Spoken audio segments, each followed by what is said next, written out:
Mrs. Frisby and the Rats of Nim, Chapter 18, The Air Ducts. And so it was. By teaching us how to read, they had taught us how to get away. Justin climbed easily up the door of his cage and vanished over the top with a flick of his tail. He came back an hour later, greatly excited and full of information. Yet it was typical of Justin that even as excited as he was, he stayed calm. He thought clearly.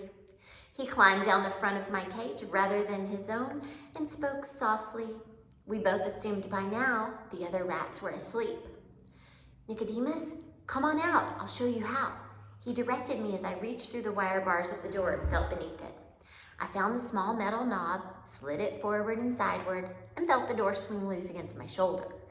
I followed him up the side of the cage to the shelf above. There we stopped. It was the first time I had met Justin face to face. He said, "It's better talking here than around that partition." "Yeah, did you get down?" "Yes. How did you get back up?" "At the end of this shelf, there's a big cabinet. They keep the mouse cages in it. It has wire mesh doors. You can climb up and down them like a ladder." "Of course," I said. I remember now. I had seen that cabinet many times when my cage was carried past it. For some reason, perhaps because they were smaller, the mice were kept in cages within a cage. Justin said, "Nicodemus, I think I've found the way to get out." "You have? How?" "At the end of each room, there's an opening in the baseboard at the bottom of the wall. Air blows through one of them and out the other. Each one has a metal grid covering it. And on the grid, there's a sign that says, 'Lift to adjust airflow.'" I lifted one of them. "It hangs on hinges like a trap door. Behind it, there's a metal window. When you slide it open, more air blows in. But the main thing is, it's easily big enough to walk through and get out." "But what's on the other side? Where does it lead?" "On the other side, there's a duct. A thing like a square metal pipe, built right into the wall." I walked along it, not very far, but I could figure out where it must go. There's bound to be a duct like it leading in every room in the building, and they all must branch off one central pipe. And that pipe has to lead outside, because that's where air comes from.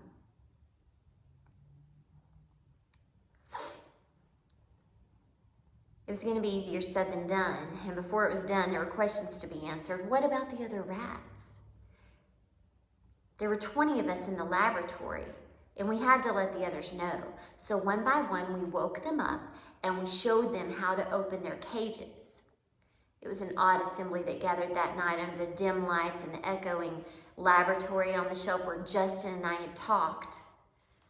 We all knew each other in a way from the passing of messages over the preceding months. Yet, except for Jenner and me, none of us had really ever met. We were strangers, though. As you can imagine, it did not take long for us to develop a feeling of friendship. For we 20 were alone in a strange world. Just how alone, none of us really knew. Yet in a way, we sensed it from the beginning. The group looked to me as the leader, probably because it was Justin and I who first set them free.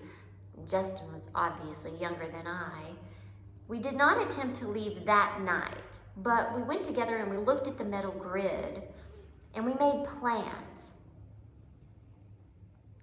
With a vent like this leading to every room, it'll be easy to get lost. When we explore, we're going to need some way of finding our way back here.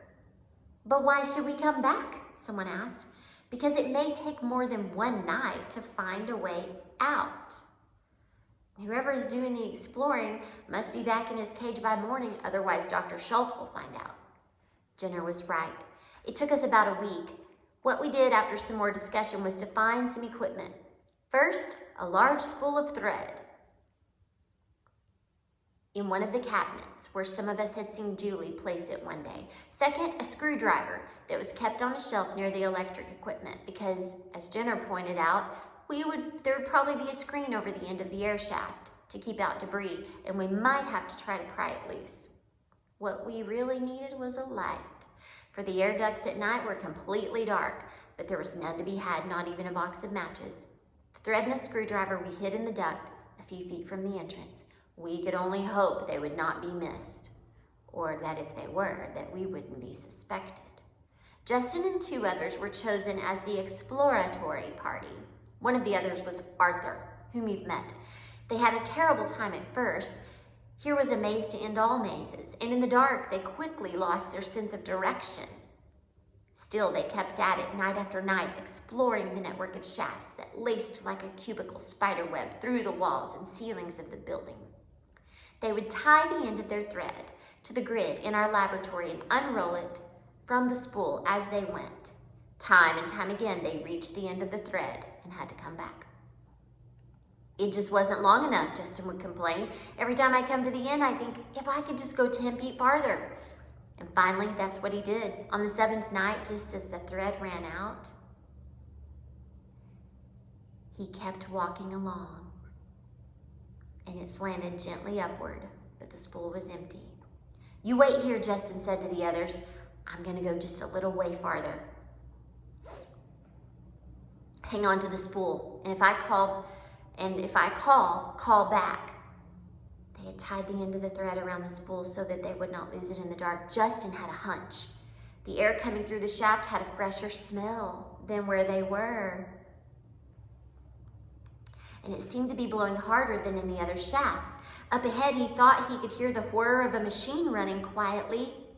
He went on. The shaft turned upward and at a sharp angle, and then straight ahead, he saw it. A patch of lighter colored darkness than the patch around him. And in the middle of it, 3 stars twinkling. It was the open sky. Across the opening, there was, as Jenner had predicted, a coarse screen of heavy wire. He ran toward it for a few seconds longer, and then he stopped. The sound of the machine had grown suddenly louder, changing from a whir to a roar. It obviously had shifted speed. An automatic switch somewhere in the building had turned it from low to high, and the air blowing past Justin came on so hard it made him gasp. He braced his feet against the metal and held on.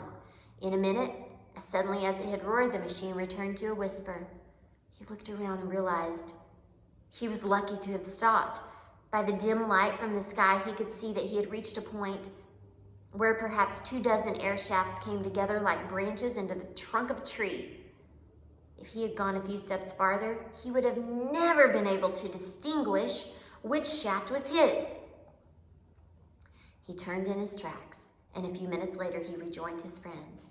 We all had a meeting that night, and Justin told all of us what he had found. He had left the thread, anchored by the screwdriver, to guide us out. Some were for leaving immediately, but it was late, and Jenner and I argued against it. We didn't know how long it would take us to break through the screen at the end, and we would then be unable to risk returning to the laboratory, and we'd have to spend the day in the shaft or try to get away by broad daylight. Dr. Schultz might even figure out that we were gone and trap us in the air shaft. Finally, reluctantly, everyone agreed to spend one more day in the laboratory and leave early the next night. But it was a hard decision, with freedom so near, and everyone thinking as I did, suppose Dr. Schultz grew suspicious and put locks on our cages. Suppose someone found the thread and pulled it out. This was unlikely, but just the same, we were uneasy. Then, just as we were ending our meeting, a new complication arose. We'd been standing in a rough circle on the floor, just outside the mice cages. Now from inside the cabinet came a voice. Nicodemus? It was a clear but plaintive call, the voice of a mouse. We had almost forgotten the mice were there, and I was startled to hear that one of them knew my name. We all grew quiet. Who's calling me? I asked. My name's Jonathan, said the voice. We have been listening to you talk about going out. We would like to go too, but we can't open our cages. As you can imagine, this caused a certain problem coming at the last minute. None of us knew much about the mice, except that we had heard Dr. Schultz dictate except what we had heard him dictate into his tape recorder. From that, we learned only that they had been getting the same injections we were getting, and that the treatment had worked about as well on them as it had on us. They were sort of a side experiment without a control group. Justin was studying the cabinet. "Why not?" he said. "If we can get their doors open." Someone muttered, "They'll slow us down." "No," said the mouse Jonathan, "we will not. Only open our cages and we will make our way. We won't even stay with you, if you prefer." "How many are you?" I asked. "Only 8. And the cabinet doors are easy to open. There's just a simple hook halfway up." But Justin and Arthur had already figured that out. They climbed up the screen, unhooked the hook, and the doors swung open. "The cages open the same way as yours," said another mouse, but we can't reach far enough to unlatch them." "All right," I said. "Tomorrow night, as soon as Dr. Schultz and the others leave, we'll open your cages and you can follow the thread with us to get out, and after that, you're on your own." "Agreed," said Jonathan, "and thank you." "And now," I said, "we should all get back to the cages. Justin, please hook the doors again." I had latched myself into my cage. I was getting ready for sleep when I heard a scratching noise on the door, and there was Jenner climbing from above. "Nicodemus," he said, "can I come in?" "Of course, but it's getting close to morning." "I won't stay long." He unlatched the door and entered. "There's something we've got to decide." "I know," I said. "I've been thinking about it too. When we get out, what are we going to do?"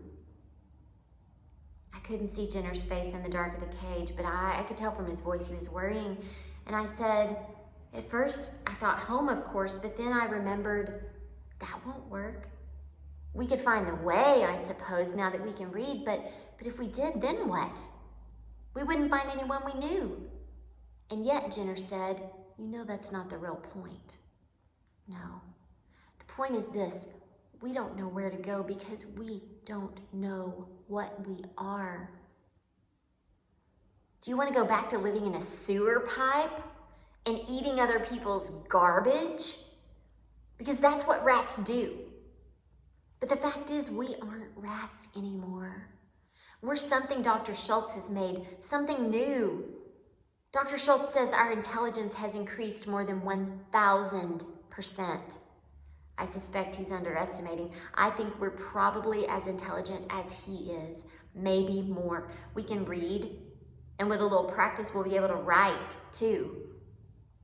I mean, to do both. I think we can learn to do anything we want, but what do we do with that? Where does a group of civilized rats fit in? "I don't know," I said. "We're gonna have to find out. It won't be easy, but the first step is we have to get out of here. We're lucky to have a chance, but it won't last. We're one jump ahead of Dr. Schultz." "Another thing to worry about," said Jenner, "if we do get away. When he finds out we're gone, he'll figure out how we did it. And he'll realize that we must have learned to read. And then what? What will happen when he announces there's a group of civilized rats roaming loose? Rats that can read, rats that can figure things out and think." I said, "Let's wait till we're free before we worry about that." But Jenner was right. It was a thing to worry about. The next day was terrible. I kept expecting to hear Dr. Schultz say things like, "Who took my screwdriver?" And then to hear Julie add, "My thread is missing too." But it didn't happen. Finally, George, Julie, and Dr. Schultz left the laboratory, and we were out of our cages, and we gathered, the whole group of us, before the mouse cabinet. Justin opened its doors, unlatched their cages, and the mice came out. They looked very small and frightened, but one of them stepped forward bravely. "You are Nicodemus?" he said to me. "I'm Jonathan. Thank you for taking us out with you." "We're not out yet," I said, "but you're welcome." We had no time for chatting. The light coming in from the window was turning gray, and in less than an hour it would be dark, and we would need to figure out how to open the screen at the end of the shaft. We went to the opening in the baseboard. Justin, I said, take the lead. Roll up the thread as you go. I'll bring up the rear. No noise. There's sure to be somebody awake somewhere in the building. We don't want them to hear us. I did not want to leave the thread where it might be found. The more I thought about it, the more I felt sure Dr. Schultz would try to track us down. Justin lifted the grid, pushed open the sliding panel, and one by one, we went through. As I watched the others go ahead of me, I noticed for the first time that one of the mice was white. Then I went in myself. Closing the grid behind me and pushing the panel half shut again, it's normal position. With Justin leading the way, we moved through the dark passage quickly and easily. In only 15 or 20 minutes, we had reached the end of the thread. Then, as Justin had told us it would, the shaft widened. We could hear the whir of the machine ahead, and almost immediately, we saw a square of gray daylight.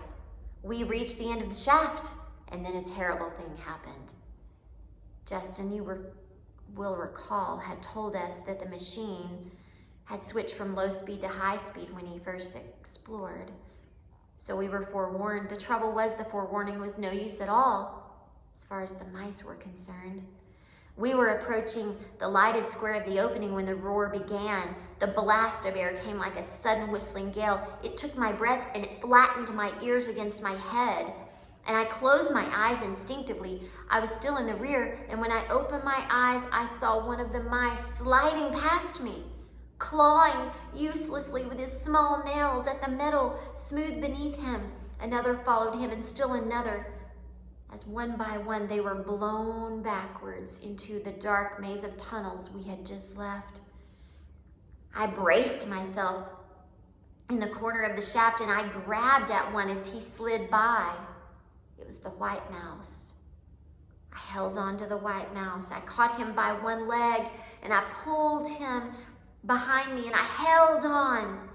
Another blew face on into the rat ahead of me and stopped there. It was Jonathan. The rat in front of me was holding on to him, but the others were lost. 6 of them in all. 6 of those little mice didn't make it. They were simply too light. They blew away like dead leaves, and we never saw them again. In another minute, the roar stopped. The rush of air slowed to a breeze, and we were all able to go forward again. I said to the white mouse, "You better hold on to me. That might happen again." He looked at me in dismay. "But what about the others? 6 are lost. I've got to go back and look for them." Jonathan quickly joined him. "I'll go with you." "No," I said. "That would be useless and foolish. You have no idea which shaft they were blown into, even if they were all blown into the same one. And if you should find them, how would you ever find your way out again? And suppose the wind comes again, and then there would be 8 of you lost instead of 6 of you." The wind did come again, 6 times more, while we worked with the screwdriver to pry open the screen, and each time we had to stop and hang on. The 2 mice clung to the screen itself. Some of us braced ourselves behind them in case they should slip. And Justin, taking the thread with him, went back to search for the other 6. He explored shaft after shaft to the end of the spool, calling softly as he went, but it was futile. To this day, we don't know what happened to those 6 mice.